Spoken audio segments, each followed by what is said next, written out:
Hi, Smart Community friends. I'm back with another bonus episode of the Smart Community Podcast, sharing various guests' answers to the question, where to next for smart cities and communities?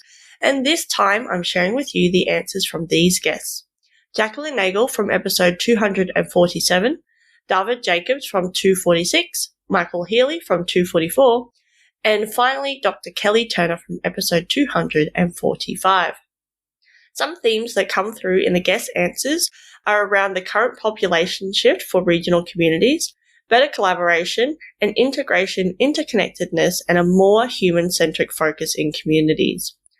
The opportunities now for our regional communities to embrace the smart community concept is growing, and the learnings from COVID have shown us that work is no longer as location dependent and topics are not as geographically constrained. We have more resources available through technology and digital integration, which gives us the ability to share knowledge on a global scale and opens many doors for better collaboration. Our interactions now do not have to either be digital or physical, but our interactions should be specific. As Jacqueline Nagle says, wherever you are right now needs to be intentional and deliberate, and that's one thing I hope we don't lose. We have to get rid of the either or, one or the other. And this is what being smart is all about. Wherever we are, we need to be deliberate and intentional about it. So those guests again, Jacqueline Nagle, Dawid Jacobs, Michael Healy, and finally Dr. Kelly Turner. As always, we hope you enjoy listening to this episode as much as we enjoyed making it. Welcome to the smart community, smart regions, smart towns, and smart cities. It's where we live, work, and play. With smart communities, the future starts today. Big data, smart mobility, emerging trends galore. The Smart Community Podcast is what you're looking for. Where to next for smart communities? I think the shift that we have in our population to regional centres is giving an extraordinary opportunity for regional communities to embrace smart. Yep, I agree. I concur. I think that's a really key point and something I get asked to talk about, right? Because it's, okay, there's the affordable housing, there's land use, there's all these things, there's how do we have the quality of life that we have in regional towns without the messiness of cities. And that's going to be really key. Technology and data are going to play a huge part in that. But we need to start thinking about these things now, because even if it isn't as massive as they say it is, I think it will be definitely something that is key. And the research is showing that, right? The research is showing that people want to be moving out. And whether they come back and move here or there, I mean, I'm an example of that, I suppose. But yeah, it will be really interesting. Well, the understanding, as you know, my partner moved up from Canberra during COVID. And the reason why he was able to is before that, where his main source of business activity was from, it was seen that he had to be in that location, which was Canberra, right? So defence was seen as being in Canberra. Now, prior to COVID, he couldn't have moved away from Canberra without losing a great deal of his business base. But with the learnings from that, it's no longer a challenge or an issue. And he can be located anywhere as long as he can get to Canberra. You are absolutely right. And I miss that point. It's like we are location independent, which is something we've talked about a lot. And I've talked about on the podcast as well. So it's not just like people are trying to get out of cities to be away from the COVID and the lockdowns. It's actually that we realize, and it has been acknowledged because we've realized many a year ago, right? But it's been acknowledged and it's normalized that the information that we have is not location dependent. It's independent. Whereas before it was like, oh, that's great. You're in Queensland. We're doing a strategy down in New South Wales. If you don't come down here, you don't care as much or something like that, whatever the thinking was. And even internationally, right? It's like, oh, that's great, but you're in Australia and it'll be too hard. It'll be way too hard to do this. I was actually having a conversation with a client today who is a speaker, a professional speaker, and had actually started doing face-to-face again in these last few months. And then, of course, we've been thrown into chaos again. And a lot of events have been cancelled. So they've either shifted online or they've been cancelled altogether. And I was talking to her and I said, but you have a topic that is global. We don't actually have to sit here in Australia. And I talked to her about the example of another client who you and I both know, Zoe. who is actually delivering 2 or 3 times in any one day now around the world, right? Because the topic is not geographically constrained. And so all of a sudden, she's actually pitching to conferences in the US, and she's pitching to organizations that have their headquarters in London, and she's doing stuff in Australia. And she's built this business out of Melbourne, which has had the biggest lockdown periods of any of us. And she's been able to actually expand it globally and get work from places that she wouldn't have even considered before. And that's what I had to say to this other client today. I used that example and I said, your playground is no longer Sydney. Your playground is wherever they will let you come in virtually. Exactly. And I think like COVID has been able to legitimize? Yeah, legitimize. I think legitimize is pretty close. Yeah, that our knowledge is still the same, whether we're there physically or virtually. And I think that's really key. What I would say is that for me, I mean, I can operate digitally all day, every day, but I miss the face-to-face. It doesn't mean that the virtual is less important. It just means that I really value then, okay, well, I'm not just gonna accidentally, commute to Brisbane. I'm gonna go to Brisbane, I'm gonna meet with this person, and I'm gonna build a human connection. It's not just gonna be, oh, there's some meeting or whatever. It's like I'm gonna, socialize, all those things. And for me, commute to Brisbane now isn't a hard thing to do, whereas before it was a little bit hard because I was like, oh, I have to go there. Whereas now it's like, yeah. I think it's made what we do deliberate and intentional. Like if we're going to get on a plane or if we're going to drive for a few hours, then we're actually now deliberate and intentional, whereas it had just become part of our life. Like, as you know, when I was launching my previous business into the US, I thought nothing of jumping on a plane, flying to Phoenix, delivering a 3-day workshop and flying back 2 days later, like a 5 to 6 day turnaround just to deliver a workshop. We didn't think twice about it, and I think what I love now is everything is more deliberate and intentional for the face-to-face. And it's interesting because many of us who are educators are actually finding stronger results when we deliver virtually well, right? And we think it's because we've got everyone captured. Like attentions are captured really strongly. So if you're really good at virtual delivery in the education space, your outcomes are actually increasing through virtual. But nothing will ever take away that craving we have, that hardwiring we have to be connected and in the same space, ever. Yeah, I agree. And I think that's fine. I don't think seen articles about working in the office and working from home and, what do we do? But it's like black and white, like as if it's one or the other. It's not. Not an either or anymore, it will be flexible. It might be that, meetings are held in the office or get-togethers or whatever. But again, it's about wherever you are, it's got to be intentional and deliberate. So it should not be, we have to all be back in the office because it's a 40-hour week and that's what we've done since the Industrial Revolution. It now has to be, we're going to bring our people together for this purpose, and this purpose. And those are the only 3 or 4 reasons that we're going to gather, right? So again, it's wherever you are, it now needs to be intentional and deliberate. And that's actually the one thing I hope we don't lose is this, we have to get rid of the either or, one or the other. And this is what being smart is all about. And wherever we are, we need to be deliberate and intentional about it. So where to next for smart communities? Well, I would say the smart communities need to bring in expertise from various different sources. Use the resources available. Don't just think, if I put this hardware and this software here, it's going to work. It's not. You have to stop disregarding the human being. And that is where everybody is moving towards. It's not about the human. It's about just creating something that's easier to use. User confidence is starting to be grown over by telling them, this is good, this is good. And it's not that good. You need to ensure that you do it right.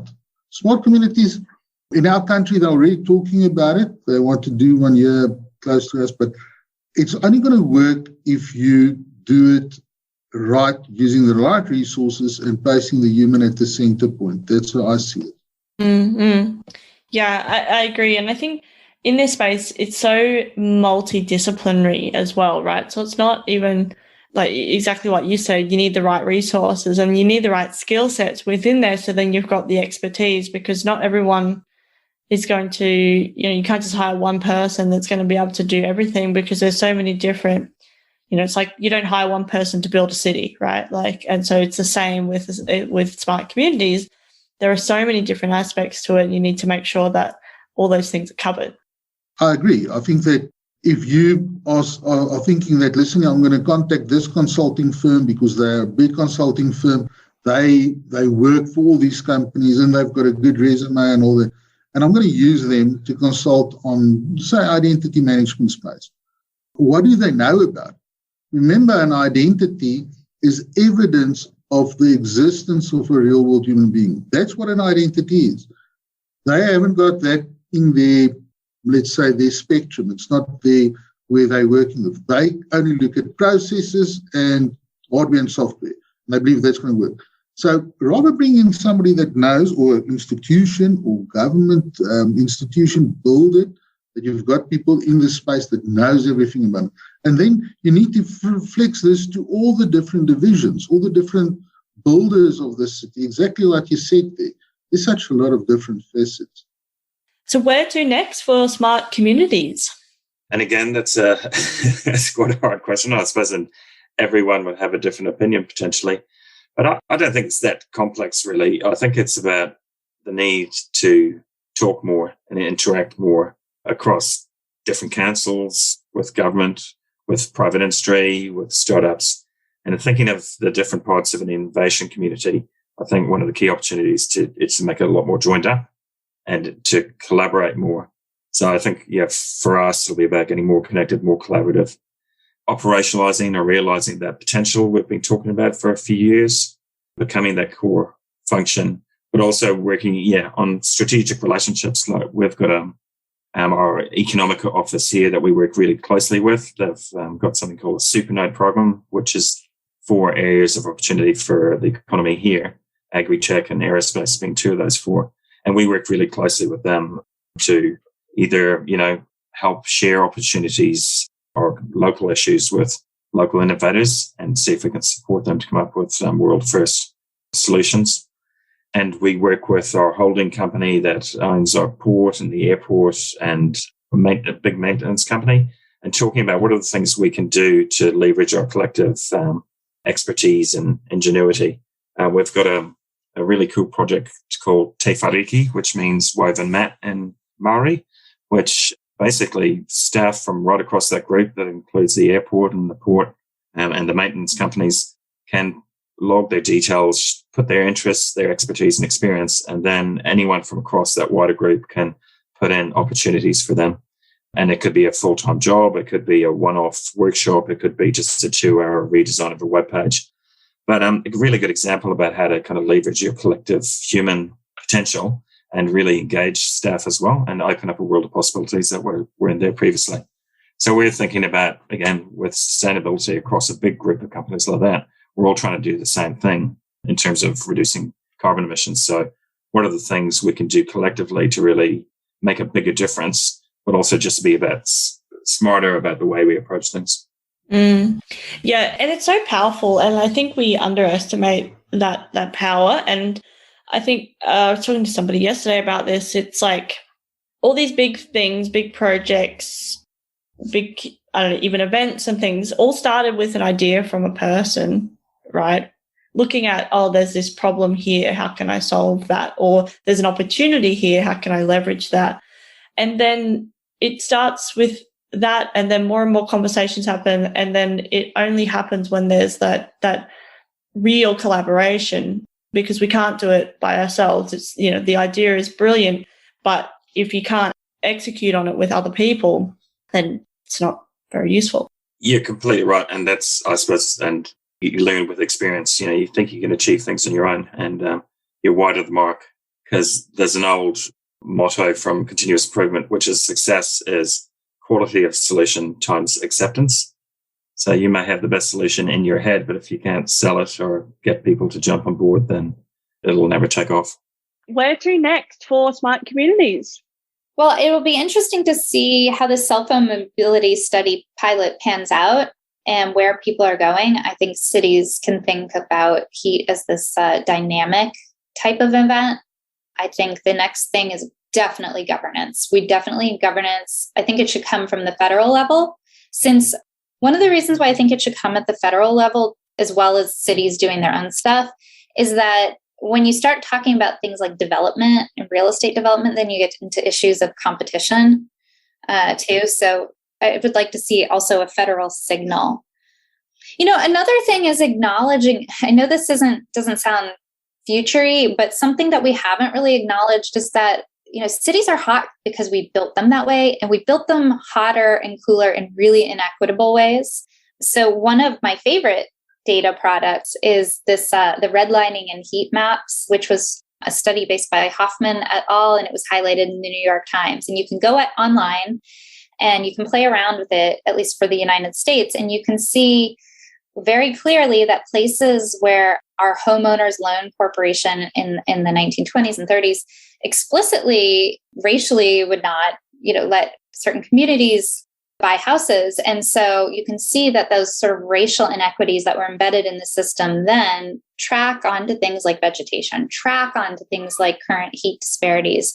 So in some ways, we need to really take stock of not just these indicators of things like redlining tracking on today, but why? Why did that lead through the time? So I'm working with a historian. One of the projects I'm most excited about, I'm working with a historian and an anthropologist. And we're going to go into Watts and look at aerial photos and digitize them and try to tell a story of, how did we produce a hot condition in the community of Watts over the last 50 years, 70 years? And what are sort of the policies and land use decisions that not just explicitly, but implicitly were guided by race? And I think if we have a better understanding of how we created such gross inequities, then we'll get to a better place of correcting them. Wow, that sounds so interesting. And I look forward to seeing some of the results from that. I think we sometimes, until we do something like that or look at things like that, we forget how interconnected everything is, right? It's all connected. But looking at the what, why, like what and why is this the reason? And then, understanding that then can help us then to fix that issue or work towards a solution. So,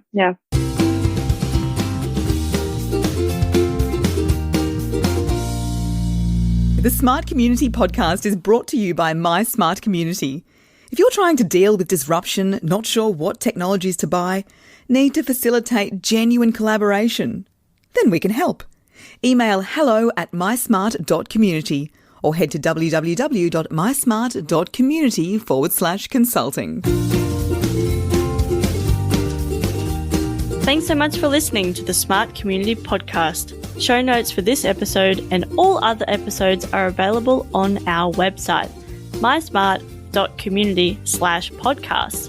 If you have any questions for us or any of our guests, you can email hello@mysmart.community. You can also find us on the socials. We are on LinkedIn and Twitter @SmartComHQ. That's com with 2 M's.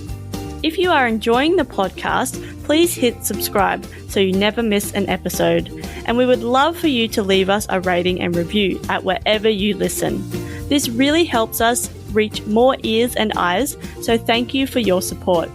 As always, we hope you enjoyed listening to this episode as much as we enjoyed making it.